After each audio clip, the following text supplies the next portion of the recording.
Free vacation to Singapore starts from rupees 44,999 only with GT Holidays, South India's #1 travel brand. Taste Daily. Taste the Daily. சொல்கிறாங்க இது மாதிரி மக்கள் வந்து காசு வாங்கிட்டு ஓட்டு போடுறாங்க, காசு வாங்கிட்டு.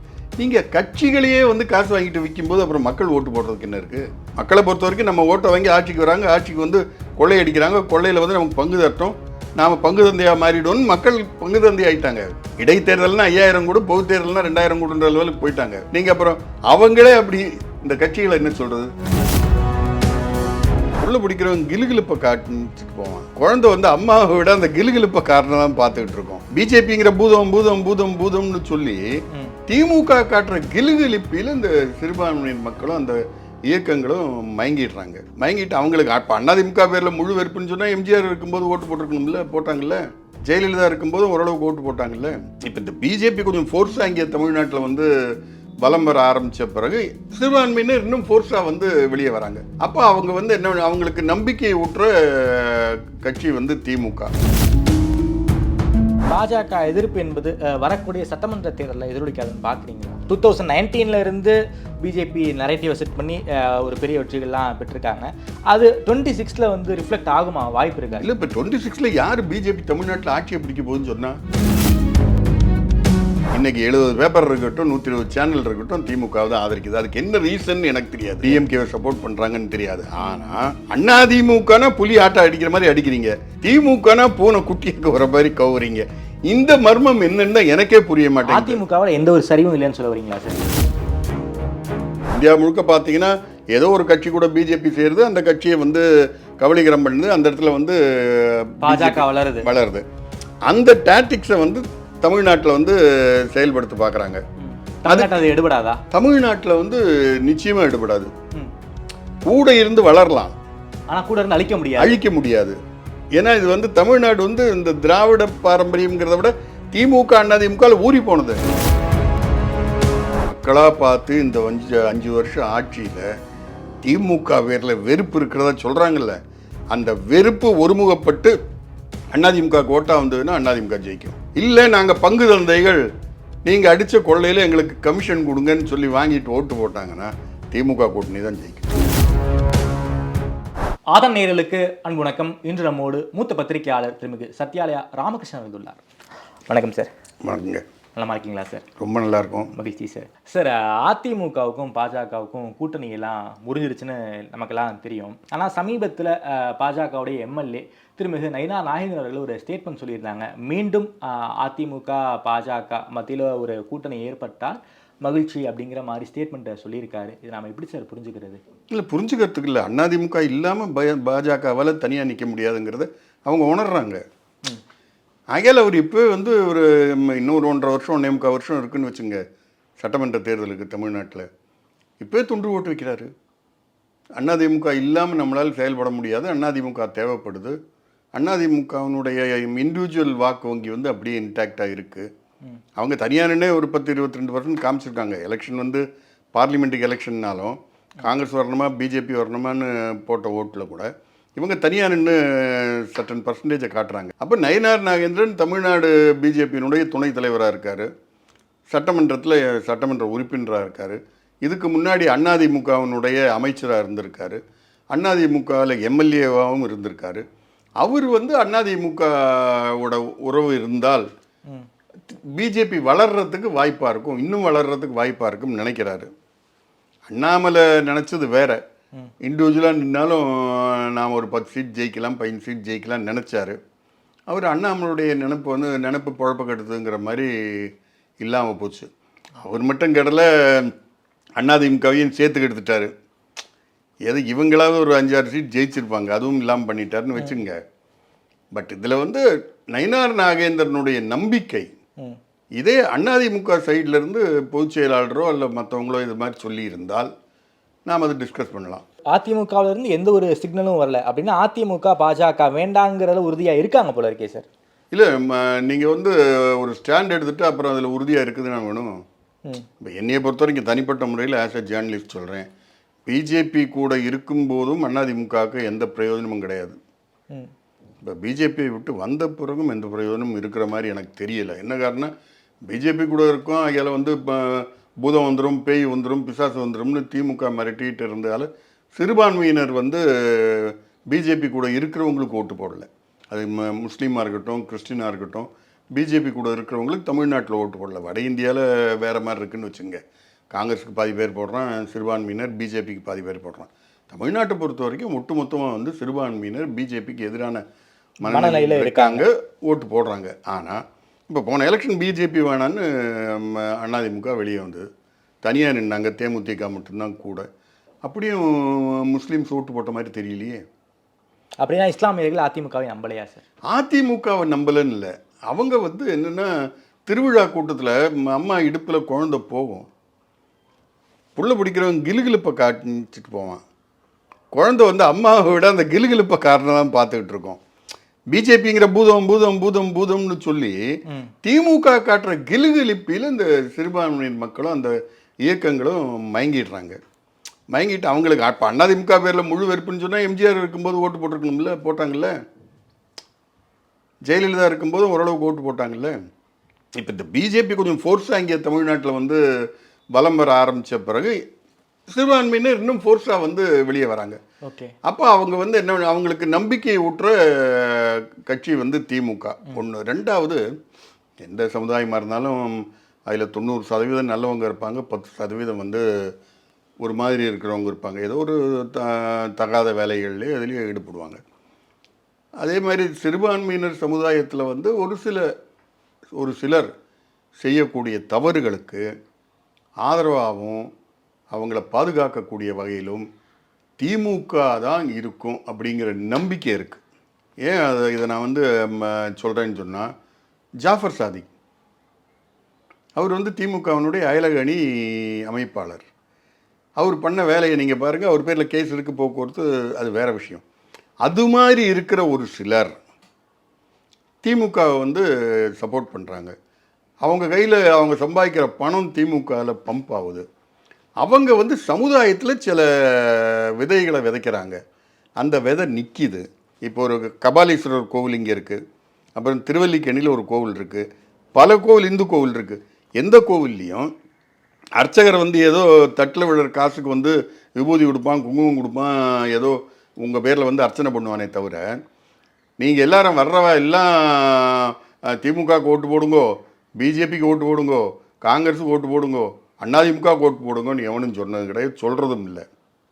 ஆனால் நீங்கள் வந்து ஒரு மாஸ்கில் இருந்தாலும் சரி, இல்லை சர்ச்சில் இருந்தாலும் சரி, அங்கே பாங்கு ஓதிட்டு வந்து அதில் மணி அடிச்சுட்டு அங்கே நின்று நம்ம இதுக்கு தான் ஓட்டு போடணும்னு சொன்னால் அவங்க அப்படியே வந்து ஓட்டு போடுறவங்களும் போடுறாங்க, சொல்கிறவங்களும் சொல்கிறாங்க. இந்து கோவில்கள் அது கிடையாது. அப்போ இந்த கூட்டமைப்பு இருக்குல்ல, அது வந்து திமுகவுக்கு ஹெல்ப்ஃபுல்லாக இருக்குது. அந்த கூட்டமைப்பு வந்து கடந்த காலங்களில் அதிமுகவுக்கு ஹெல்ப்ஃபுல்லாக இல்லையா? அதிமுக ஹெல்ப்ஃபுல்லாக இருந்து, ஆனால் அதிமுக சார்பில் வந்து யாரும் சரி, யாருக்காகவும் சரி, இது மாதிரி பாங்கு ஓதியோ மணி அடித்தோ வந்து அதிமுக ஓட்டு போடுங்கன்னு சொன்னதே கிடையாது. இங்கே வந்து அது கன்சாலிடேட் ஆகுது, சொல்கிறாங்க. காரணம் பாஜக திமுக எதிர்ப்பில் உறுதியாக இருக்காங்க, அதனால் வந்து சிறுபான்மையினர் மக்கள் வந்து திமுகவை நம்புகிறாங்க, நாம் எடுத்துக்க கூடாதா சார்? இல்லை, எனக்கு வந்து பாஜக சிறுபான்மையினர் எதிர்ப்பில் உறுதியாக இருக்காங்க அப்படின்னு சொல்கிறது எப்படின்னு எனக்கு புரியலை. நீங்கள் இப்போ கூட அதிமுகவினுடைய கூட்டணியில் ஒரு 4 பேர் பிஜேபி எம்எல்ஏக்கள் ஜெயிச்சு வந்திருக்காங்க, இப்போ இருக்காங்க. ஆமாம்.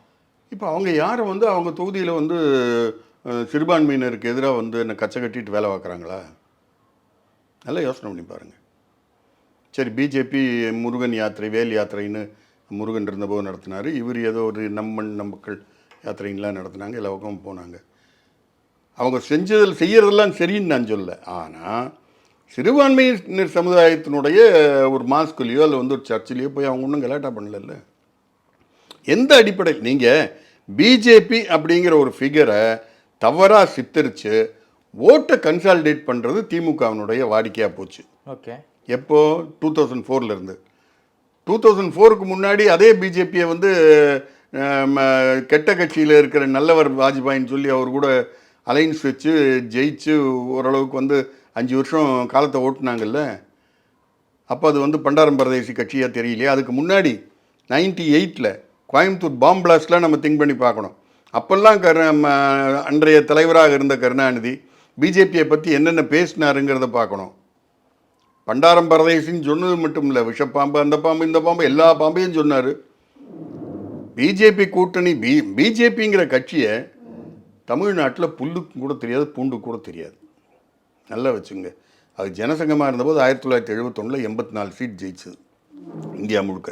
பிரதான எதிர்கட்சியாக தான் வாஜ்பாய் வந்து எதிர்கட்சி தலைவராக இருந்தார்.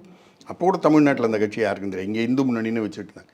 98 ஜெயலலிதா தான் பிஜேபிங்கிற கட்சியை கையை பிடிச்சி இழுத்துட்டு வந்து அறிமுகப்படுத்தினது. அந்த அறிமுகப்படுத்தி அவங்களுக்கு ஒரு 4 சீட் ஜெயிக்க வச்சு கொடுத்தாங்க எம்பிக்கு. 99 அந்த அம்மா வித்ட்ரா பண்ணுச்சு அதனுடைய சப்போர்ட்டை. கருணாநிதி போய் ஒட்டினார். அது வரைக்கும் காங்கிரஸ் கூட தான் இருந்தார். 5 வருஷம் சந்தோஷமாக மாறன்லேருந்து அத்தனை வரையும் மந்திரியாக வச்சு நல்ல சுபிட்சமாக இருந்தாங்க. 2004 மாறன் இறந்த உடனே போய் திரும்ப காங்கிரஸ் கூட சேர்ந்துக்கிட்டாங்க. அதுக்கப்புறம் 10 வருஷம் சுபிட்சமாக. இந்த மாதிரி அரசியல் அகில இந்தியாவில் டிஎம்கேவை தவிர யாராலையும் பண்ண முடியாது. அவங்களுக்கு மக்களும் ஓட்டு போடுறாங்க. அதை நம்ம வந்து தப்பாகவும் சொல்ல முடியாது. ஓகே சார், அந்த பாஜக எதிர்ப்பு என்பது வரக்கூடிய சட்டமன்ற தேர்தலில் எதிரொலிக்காதுன்னு பார்க்குறீங்களா? 2019 இருந்து பிஜேபி நரேட்டிவை செட் பண்ணி ஒரு பெரிய வெற்றிகள்லாம் பெற்றிருக்காங்க. அது 26 வந்து ரிஃப்ளெக்ட் ஆகுமா? வாய்ப்பு இருக்கா? இல்லை, இப்போ 26 யார் பிஜேபி தமிழ்நாட்டில் ஆட்சியை பிடிக்க போகுதுன்னு சொன்னா யாராவது சொன்னாங்களா? யாரும் சொல்லலை சார். அப்புறம் நாங்கள் தான் வந்து எதிர்கட்சி, நாங்கள் தான் 2வது இடத்துக்கு வந்துட்டோம், அதிமுகவை பல தொகுதிகளில் வந்து 3வது இடத்துக்கு தள்ளிட்டோம் அப்படின்னு பிஜேபி கிளைம் பண்ணுறாங்கல்ல சார். நீங்கள் 2011 சட்டமன்ற தேர்தலில் தேமுதிக, விஜயகாந்த், ஜெயலலிதா கூட கூட்டணி வச்சுருந்தாங்க. 29 சீட் ஜெயிச்சது. சட்டசபையில் பிரதான எதிர்கட்சி தேமுதிக. DMK 3rd place. ஆமாம், 23 சீட் தான். கருணாநிதி வந்து சட்டசபைக்கே வரல. அவரும் ஜெயிச்சார், வரல, பையனை அனுப்பிச்சிட்டு இருந்தார். ஆனால் வெளியே டிஎம்கே என்ன பேசிச்சு தெரியுங்களா? நாங்கள் தான் வந்து பிரதான எதிர்கட்சி, மக்கள் மத்தியில் நாங்கள் தான் எதிர்கட்சி, ஆனால் வந்து சட்டசபையில் மட்டும்தான் தேமுதிக எதிர்கட்சின்னு சொன்னாங்கல்ல. அதே இதை இப்போ அவங்க சொல்லிகிட்டு இருக்காங்க. அன்னைக்காவது வந்து திமுகவுக்கு ஒரு 23 சீட் இருந்தது. இன்றைக்கி அதிமுக கூட்டணியோட பிஜேபி 4 சீட் வச்சுருக்கு. வெளியே வந்து நாங்கள் தான் எதிர்கட்சின்னா சந்தோஷமாக சொல்லிட்டு போங்க. மக்கள் உங்களை நம்பி ஓட்டு போட்டால் நீங்கள் ஆட்சிக்கே வாங்க, யார் உங்களை வேணான்னு சொன்னால். ஆனால் அதிமுகவுடைய வாக்கு சதவீதம் ஒரு பெரிய சேதாரம் வந்திருக்கே சார். லாஸ்ட் எலெக்ஷனில் 19% தான் வாங்கியிருக்காங்க. இல்லை, எப்படி இருந்த கட்சி இப்போ வந்து இப்போ 19%. இப்போ எப்படி இருந்த கட்சி இப்படி சொல்லுங்கள், எப்படி இருந்த கட்சி இப்படின்னு சொல்லுங்கள். 40க்கு 39 சீட்டு ஜெயிச்ச கட்சி. 37 சீட்டு ஜெயிச்சு 40க்கு 37 சீட்டு ஜெயிச்ச கட்சி சார். தொடர்ச்சியாக 2 வருஷம் ஆட்சியில் இருந்த கட்சி சார். இப்போ தொடர்ச்சியாக 10 எலெக்ஷனில் ஒரு மிகப்பெரிய சறுக்களை சந்திச்சுட்டு 10 எலெக்ஷன் சொல்கிறதையே நான் வந்து இல்லைங்கிறேன். அது வந்து விதண்டாவாதம்ங்கிறேன். சும்மா ஏதோ ஒன்று இடைத்தேர்தல் அதுன்னு சொல்லிகிட்டே இருக்கக்கூடாது. எடப்பாடி பழனிசாமி பொதுச் செயலாளர் ஆன பிறகும் சரி, அதுக்கு முன்னாடி வந்து ஒருங்கிணைப்பாளர், இணை ஒருங்கிணைப்பாளர்னு பன்னீர்செல்வமும் இவரும் இருந்தபோதும் சரி, 2019 வாங்க. சரி, 2019 பார்லிமெண்ட் எலெக்ஷன் தோல்வி பிஜேபி கூட இருந்ததால். 2021 வந்து அவங்க கண்டினியூஸாக 2 தடவை ஆட்சியில் இருந்துட்டாங்க. திரும்ப ஆட்சிக்கு வர முடியலையே தவிர அவங்க கூட்டணி வந்து 75 சீட் ஜெயிச்சிருக்கு. அதில் 68 சீட் வந்து 68 சீட் வந்து ஏடிஎம்கே இண்டிவிஜுவலாக வந்திருக்கு. நீங்கள் 2011 அதுக்கு முன்னாடி 2006 11 வரைக்கும் ஆட்சியில் இருந்த திமுக வெறும் 23 சீட் தான் வந்தது. எம்பி எலெக்ஷனில், எம்எல்ஏ எலெக்ஷனில். நீங்கள் எம்பி எலெக்ஷன் விடுங்க, வெறும் 23 சீட்டு. ஆனால் ஏடிஎம்கே இன்னைக்கு வந்து எதிர்கட்சியாக இருந்தாலும் 68 சீட் ஜெயிச்சு தான் இருக்குது. அன்னைக்கு திமுக யாரும் சொல்லல, வாக்கு வங்கி செறிஞ்சு வச்சு திமுக அழிஞ்சு வச்சுன்னு சொல்லி. அதிமுகனா மட்டும் அப்படி அப்படி புலி ஆட்ட அடிக்கிற மாதிரி அடிக்கிறீங்க. இருங்க, புலி ஆட்ட அஸ்தமனம் ஆகிறது கட்டுரையெல்லாம் பல பேர் யாரை ஒருத்தரும் எழுதலை. நான் எனக்கு தெரியும் சூரியன் அஸ்தமனம் ஆச்சுன்னு எவனுமே எழுதலை. நானும் கிட்டத்தட்ட 52 வருஷமாக இந்த ஃபீல்டில் இருக்கேன். எந்தெந்த சூழ்நிலையில் எப்பப்போ யார் வெறும் 7 பேப்பர் இருந்தபோது 5 பேப்பர் வந்து கருணாநிதி தான் ஆதரிச்சது. இன்றைக்கி 70 பேப்பர் இருக்கட்டும், 120 சேனல் இருக்கட்டும், திமுக தான் ஆதரிக்குது. அதுக்கு என்ன ரீசன் எனக்கு தெரியாது. நான் வந்து சேனல்ஸை பற்றியோ இல்லை பேப்பர் நடத்துகிறவங்கள பற்றியோ அவங்களுடைய மைண்டை வந்து என்னால் ரீட் பண்ண முடியலை. என்ன காரணத்துக்காக டிஎம்கேவை சப்போர்ட் பண்ணுறாங்கன்னு தெரியாது. ஆனால் அதிமுகனா புலி ஆட்டம் அடிக்கிற மாதிரி அடிக்கிறீங்க. திமுகனா பூனை குட்டியை வர மாதிரி கவுறீங்க. இந்த மர்மம் என்னன்னு எனக்கே புரிய மாட்டேங்குது. அதிமுகவில் எந்த ஒரு சரிவும் இல்லைன்னு சொல்ல வரீங்களா சார்? அதிமுகவை பொறுத்த வரைக்கும் நான் சரிவு இல்லைன்னு சொல்ல மாட்டேன். ஆனால் எம்ஜிஆர் இருந்தபோது எப்படி இருந்தது, ஜெயலலிதா வந்த பிறகு எப்படி இருந்தது, இப்போ எடப்பாடி பழனிசாமி தலைமையில் எப்படி இருக்குன்னு கம்பேர் பண்ணி பார்க்கக்கூடாதுங்கிறேன். எம்ஜிஆருடைய செல்வாக்கு என்டையர்லி டிஃப்ரெண்ட். ஓகே, அது பக்கத்தில் யாரும் நிற்க முடியாது. அண்ணா முதலமைச்சரான்னு சொன்னால் எம்ஜிஆர் குண்டடிப்பட்டதால் தான். எம்ஜிஆருடைய செல்வாக்கு தான். நீங்கள் வந்து சுலபமாக அதை தள்ளிட்டு போக முடியாது. அண்ணாவே ஆஸ்பத்திரியில் ஆப்ரேஷன் ஆகி படுத்துக்கிட்டு இருக்கிற எம்ஜிஆர்கிட்ட லிஸ்ட்டை கொண்டு போய் காமிச்சிட்டு தான் கவர்னருக்கு வந்து கேபினெட் லிஸ்ட்டை கொண்டு கொடுத்தாரு அப்ரூவல் வாங்கி. நீங்கள் எம்ஜிஆர் வந்து திமுகலேருந்து வெளியேற்றப்பட்ட பிறகு எம்ஜிஆரை எதிர்த்து கருணாநிதியால் ஒன்றும் பண்ண முடியல. எம்ஜிஆர் மறைஞ்ச பிறகு தான் 89 அதிமுக 2ஆ பிளந்து திமுக ஜெயிச்சுது.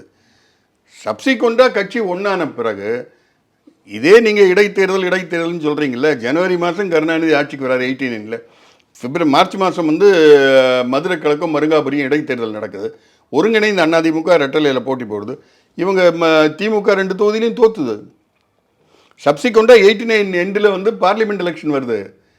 இந்தியா முழுக்க காங்கிரஸ் தோக்குது. தமிழ்நாட்டில் வந்து 33 தொகுதி வந்து காங்கிரஸ் திமுக அதிமுக அலைன்ஸ் தான் ஜெயிக்குது. திமுக தோக்குது. அதாவது அந்த அரசியல் கட்சிகளினுடைய தோல்வி வெற்றி வரலாறுன்னு பார்த்தா இந்த தமிழ்நாட்டை பொறுத்த வரைக்கும் எம்ஜிஆர் இருந்த வரைக்கும் 3 தடவை கண்டினியூஸாக ஜெயிச்சிருக்காரு. ஜெயலலிதா கடைசியாக வந்து 2 முறை. அந்த 2 முறையில் கூட 2014 பார்லிமெண்ட் எலெக்ஷனை பற்றி சொன்னீங்க, 37 சீட் ஜெயிச்சாங்கலாம். அதிமுக தனியாக நின்று ஜெயிச்சது. ஆமாம். 2016 தனியாக நின்று தான் திரும்ப ஆட்சிக்கு வந்தது. 136 சீட்டு பிடிச்சி ஆட்சிக்கு வந்தாங்க. அன்னைக்கு சட்டசபையில் ஜெயலலிதாவை பற்றி 1000 பேர் 1000 பேசலாம், நல்லது கெட்டதெல்லாம் சொல்லலாம். சட்டசபையில் தமிழ்நாட்டில் வெறும் 3 கட்சி தான் இருந்ததுங்கிற வரலாறு உருவாக்கியிருந்த ஜெயலலிதா. அது எம்ஜிஆர் காலத்துலேயும் இல்லை, கருணாநிதி காலத்துலேயும் இல்லை. நீங்கள் அதிமுக ஆட்சி 89 சீட்டோட வந்து திமுக எதிர்கட்சி, அதுக்கு அடுத்து வந்து 9 சீட்டோட வந்து காங்கிரஸ். இந்த 3 கட்சியை தவிர எந்த கட்சியுமே இல்லை. எல்லா கட்சியும் தொடச்சி எரிஞ்ச வரலாறு வந்து ஜெயலலிதாவுக்கு உண்டு.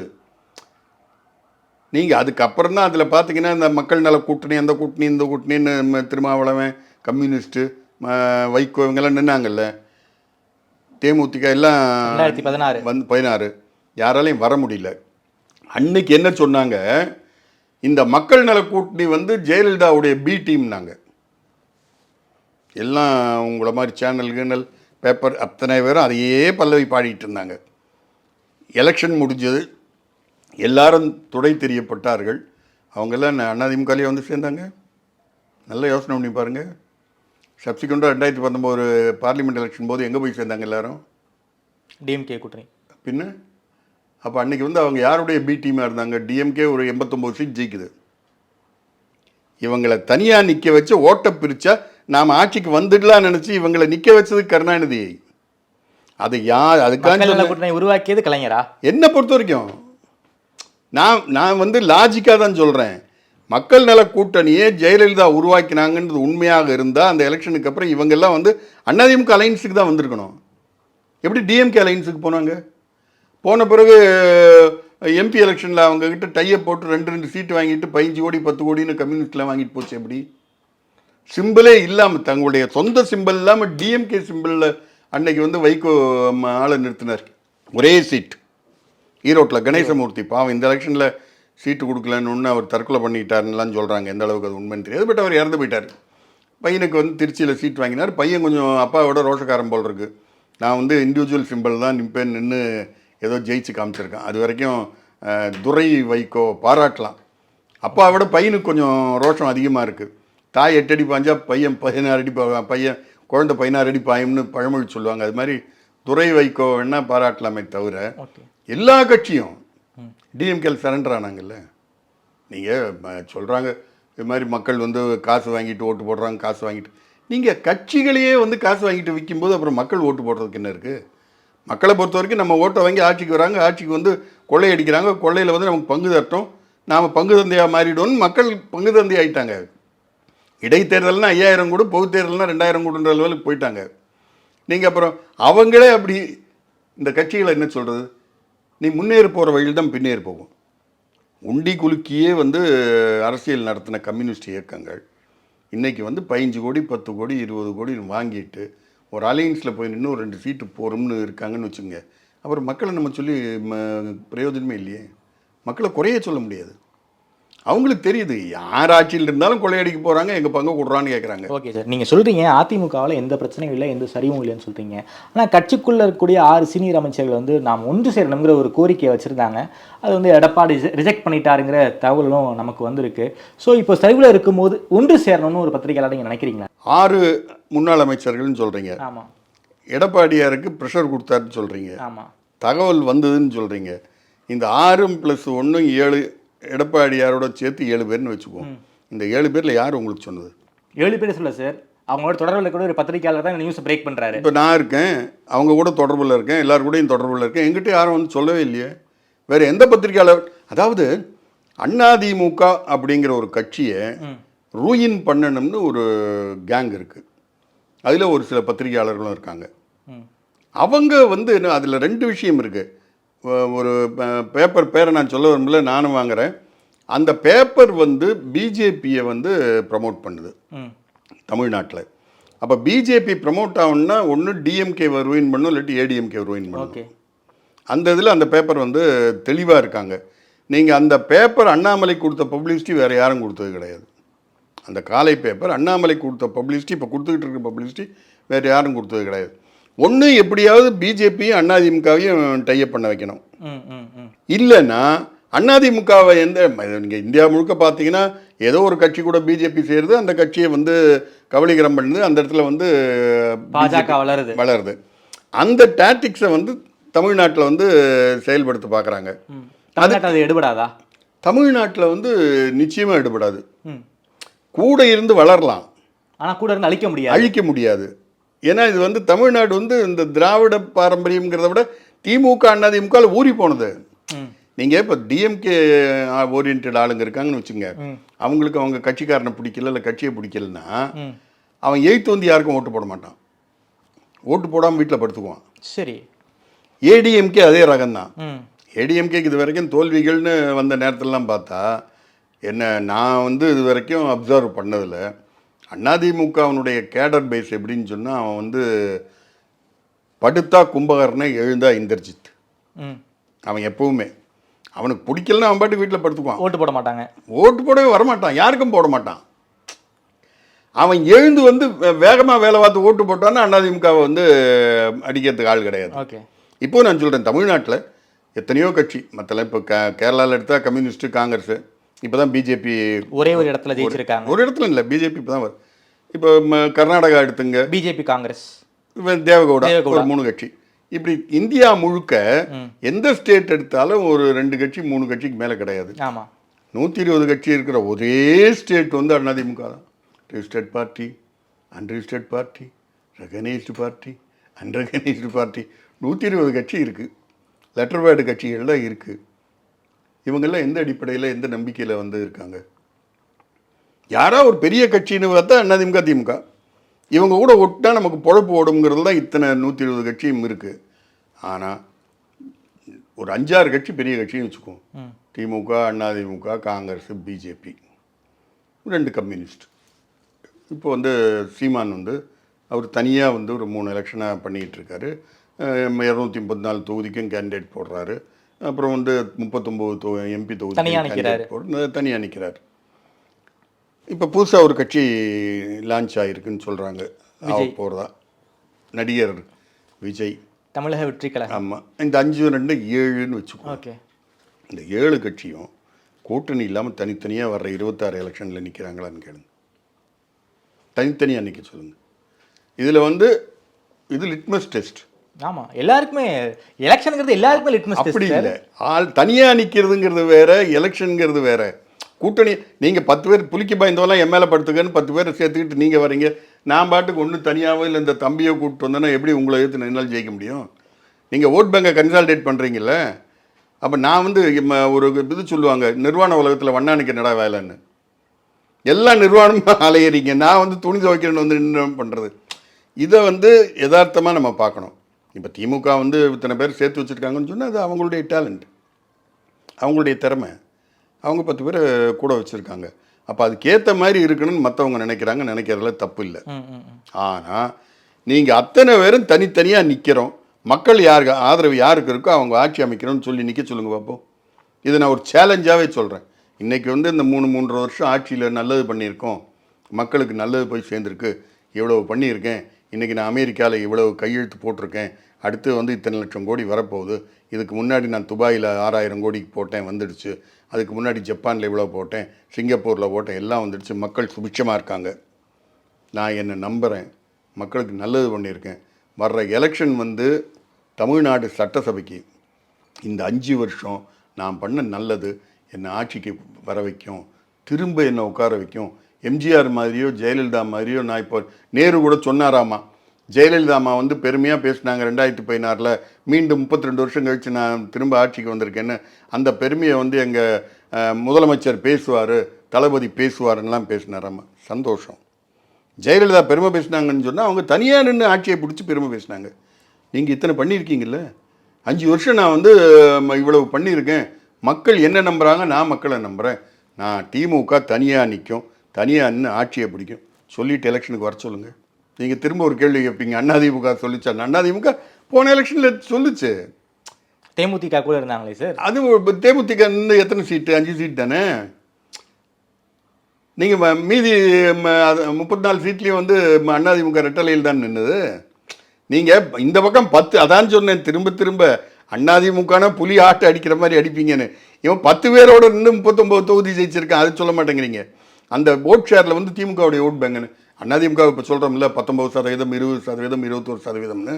நீங்கள் கூட இருந்த இத்தனை கட்சியை கழிச்சு திமுகவுடைய ஓட் பேங்குன்னு சொல்லுங்கள், ஓட்டு சதவீதம் சொல்லுங்கள். 25 சம்திங் நினைக்கிறேன் சார். தமிழ்நாட்டை பொறுத்த வரைக்கும் சார், எம்ஜிஆர் காலத்திலேருந்து இன்னைக்கு வரைக்கும் அதிமுகவுக்கு வந்து ஜென்ரலாக பப்ளிக் ஓட்டெலாம் சேர்த்து 35% ஓட்டு இருக்குது சார். திமுகவுக்கு 27% இருக்குது சார். இதில் வந்து ஓட்டே போடாத மக்கள் இருக்காங்க, நடுநிலைமையாக இருக்காங்க. இவங்க ஓட்டு ஸ்விங் ஆகும்போது யாருக்கு வருதோ அவங்க ஜெயிச்சு தான். Okay sir. நிலைமை. ஓகே. அதிமுக 20%. ஏன் குறைஞ்சது, ஏன் குறைஞ்சது, ஏன் குறைஞ்சதுன்னு கேட்குறீங்க. ஏன் குறைஞ்சதுன்னு சொன்னால் கூட்டணி இல்லைங்கிறது ஒன்று. இந்த அதிமுக ஓட்டு போடுறதால இது டெல்லியில் போய் பிரைம் மினிஸ்டர் ஆக போகிறதில்ல, ஆட்சியை பிடிக்க போகிறதில்ல. ஒன்று ஜெயிச்சா பிஜேபி ஜெயிக்கணும், இல்லாட்டி காங்கிரஸ் ஜெயிக்கணும். நீங்கள் 1980 அதாவது பூலான் தேவி சேலை கட்டி ஹிட்லர்னு அதுக்கு முன்னாடி வரைக்கும் வர்ணித்த கருணாநிதியால் நேருவின் மகளை வருக நிலையான ஆட்சி தருகன்னு இந்திராவை வர்ணித்து கொண்டு வந்து அலையன்ஸ் வந்த உடனே காங்கிரஸ் டெல்லிக்கு வரணும்னு அன்னைக்கு வந்து கருணாநிதிக்கும் சேர்த்து இந்த தமிழ்நாட்டு மக்கள் ஓட்டு போட்டாங்க. எம்ஜிஆருக்கு 2 சீட் தான் கொடுத்தாங்க. பல பேர் அதுக்கு காரணம் சொல்லுவாங்க. அன்னைக்கு இந்திரா காந்தி வரணும் ஒன்று. 2வது, எம்ஜிஆர் வந்து ஜெகஜீவன் ராமை ப்ரொஜெக்ட் பண்ணார் பிரைம் மினிஸ்டர் கேண்டிடேட்டாக. 1000 பேர் பேசுவாங்க, நான் பட்டியலினத்துக்கு சொந்தக்காரன், நான் சம்பந்தி, பட்டியலினத்துக்காக நான் என்ன பண்ணுவேன்னுவான். ஆனால் பட்டியலினத்தை சார்ந்த ஜெகஜீவன் ராம பிரைம் மினிஸ்டர்னு எம்ஜிஆர் வந்து ப்ரொஜெக்ட் பண்ணார். மக்கள் தோல்வியை கொடுத்தாங்க. கவுல் பிராமணர் இந்திரா காந்திக்கு தான் தமிழ்நாட்டு மக்கள் ஓட்டு போட்டாங்க.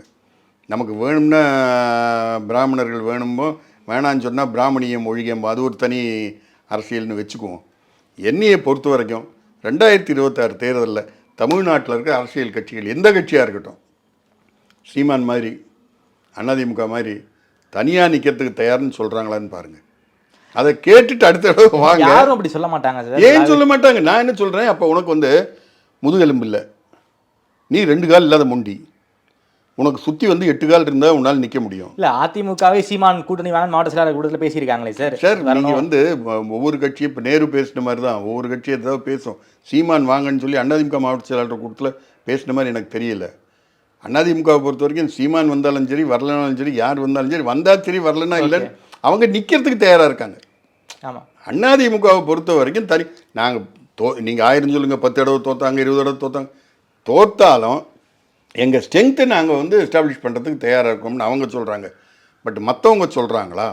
நீங்கள் நாளைக்கு வந்து இதே ஆதன் டிவி அறிவாலயத்துக்கு போய் வந்து ஸ்டாலினை பார்த்து, சார் நீங்கள் 26 எலெக்ஷனில் இவ்வளோ நல்லது பண்ணிருக்கீங்க, மக்களுக்கு தனியாக அனுப்பிங்களான்னு கேளுங்க, என்ன சொல்கிறாருன்னு பார்ப்போம்.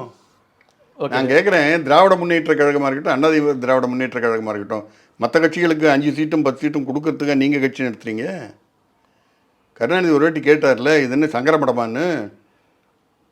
நீ எதுக்கு மற்றவனுக்கெல்லாம் உயிர் தண்ணி ஊற்றி அவனை வளர்த்துட்டு அப்புறம் அவங்க காலில் விழுந்து கிடக்க? நான் சொல்கிறது புரியுதுங்களா உங்களுக்கு? புரியுது சார். ஒவ்வொருத்தரும் கட்சி நடத்துகிறாங்க, எம்எல்ஏ ஆகணும், எம்பி ஆகணும், ஆட்சிக்கு வரணும் தான் நடத்துகிறாங்க. அவங்க சொந்த ஸ்ட்ரென்த்தை பார்க்கட்டும். இப்போ வந்து விஜய் வராருன்னு சொன்னால் அவருடைய ரசிகர் மன்ற ரசிகர்களை நம்பி இந்த கட்சியை ஆரம்பிச்சிருக்காரு, தொடங்குறாரு. விஜயகாந்தும் அதே ரசிகர்களை நம்பி தான் வந்தார். அவர் வந்த உடனே முதல் எலெக்ஷனில் அவர் மட்டும்தானே ஜெயிச்சார். ஆமாம். அதில் தமிழ்நாடை பொறுத்த வரைக்கும் இது ஒரு மாதிரி கந்தக பூமியாக இருக்குது. ஓகே. இந்த கந்தக பூமியில் வந்து நீங்கள் பயிர் முளைக்க வைக்கணும்னு பார்க்குறீங்க. ஏற்கனவே இருக்கிற பயிர் இருக்கும், முளைச்ச களை இருக்கும். இதை வந்து ஒழிக்கிறது ரொம்ப கஷ்டம். இப்போதைக்கு யாரும் நீங்கள் சொல்கிற மாதிரி தனியாலாம் வந்து நிற்பாங்கிற சந்தேகம் எனக்கே அது பெரிய சந்தேகமாக தான் இருக்குது. இப்போதைக்கு ஒரு 5 கார்னர் கான்டெஸ்ட்டாக தான் 26 இருக்க வாய்ப்பு இருக்குது. டிஎம்கே கூட்டணி, ஏடிஎம்கே, பிஜேபி, நாம் தமிழர், வரப்போகிற விஜய். எப்படி சார் எலெக்ஷன் இருக்கும்னு நீங்கள் கணிப்புன்னு சொல்ல முடியாது, எப்படி இந்த களம் இருக்கும்? இல்லை எனக்கு புரியல. 5 கார்னர் கண்டஸ்ட்டுங்கிறது திமுக கூட்டணி. ஆமாம். பிஜேபி ஒரு கூட்டணி. ஆமாம்.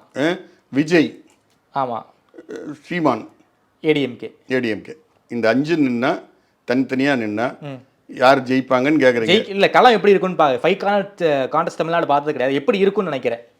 இல்லை எப்படி இருக்குங்கிறதே இல்லை, நெட் ரிசல்ட் என்னன்னு தான் பார்க்கணும். என்ன சார் ரிசல்ட்டாக இருக்கும்? நீங்கள் சொல்கிற மாதிரி திமுக இப்போ இருக்கிற கூட்டணியோட பிஜேபி பக்கம் தாவாமல் இப்போ இருக்கிற கூட்டணியை வச்சுக்கிட்டு காங்கிரஸை வச்சுக்கிட்டு நீங்கள் அதிமுக இப்போ ஏற்கனவே போன எலெக்ஷனில் நின்ன மாதிரி விஜய், சீமான் இப்படிலாம் சொன்னான். திமுக எதிர்ப்பு ஓட்டு வந்து பிரியும். ஒரு பக்கம் கன்சாலிடேட் ஆகாமல் தடுக்கிறது தான் வந்து திமுகவினுடைய தங்களுடைய எதிர்ப்பு ஓட்டு ஒருமுகப்படக்கூடாது. ஓகே. எப்பவுமே திமுகவினுடைய எதிர்ப்பு ஓட்டு அதிமுகவுக்கு, அதிமுகவினுடைய எதிர்ப்பு ஓட்டு திமுகவுக்கு. அது சீமானா இருக்கட்டும், இது வந்து என்னுடைய சொந்த கருத்து.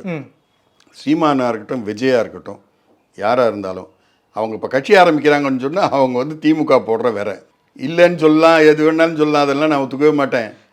நீங்கள் என்ன சார் விஜய் திமுக பி டீம்னு சொல்கிறீங்களா? சார் அவங்க போடுற காசில் சினிமா நடிச்சுட்டு இருக்கிறவர் வந்து இன்றைக்கி வந்து இந்தியாவிலேயே வந்து 2வது பெரிய மனுஷன் வந்து டேக்ஸ் 88 கோடி ரூபா கட்டினது வந்து விஜய் சார்.